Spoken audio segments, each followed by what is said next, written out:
first I want to hear about what is the difference in staging a home to sell and staging an Airbnb for quadrillions of people to traffic in. Well, when you look at the pictures online, you are selling just like if you think about like if you're selling a house and you're staging it, most people are going to walk in the front door. And so you have to think about what it's going to look like in the pictures and how it's going to feel when you walk through the house. But are you And like spending a lot more on a sectional that has performance fabric, or are you spending? yeah, so if I was carrying a bunch of furniture, when I did have some furniture, and I never did anything like what Cherie has, but when I had furniture, I was like, okay, I'm going to buy the cheapest, best looking sofa because a cheap piece of furniture is also light.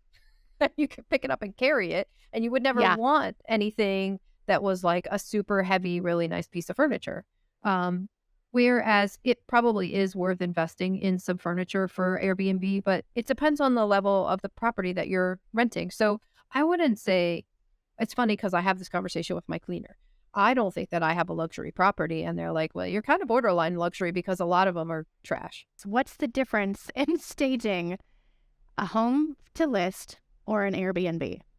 Um, I think that you need to do I think a lot of it is the same. When you are staging something that's going to be a furnished rental, you also want to make sure that people can see what's available.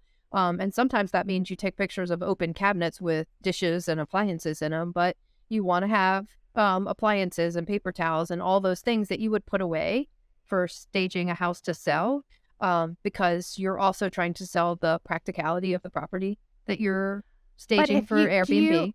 what if you come back after a weekend and somebody has literally dropped a bottle of red wine on this beautiful gray sectional? Do you buy a new sectional? Do you try to clean it? Do you get performance fabric so it cleans right off? Are you like spending more money on performance fabric because that will be the most durable, long-lasting thing?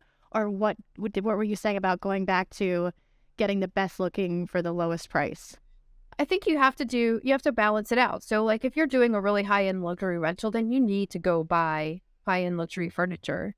But I'm not trying to do a high-end luxury piece. I'm trying to do something that looks really nice, that's comfortable and has everything that people want, that it's going to be attractive, because there's a lot where people just go to Walmart and buy whatever they can find on sale and it doesn't go together. And so just the fact that I have a design sense is going to make mine look better than somebody who just puts it together with whatever they can find off of Facebook Marketplace. Now, But Ellie, then, with your design sense, when you are speaking of durability and furniture, let me just add something for florally. What kind of floors do you put in an Airbnb? Are they, this is a multiple choice question. A, carpet. B, tile. C, engineered LVP. Or D, hardwoods. I have LVP in all of my rental properties. Good, I mean, of some of them course. still have some carpet in it, but Carpet is so gross.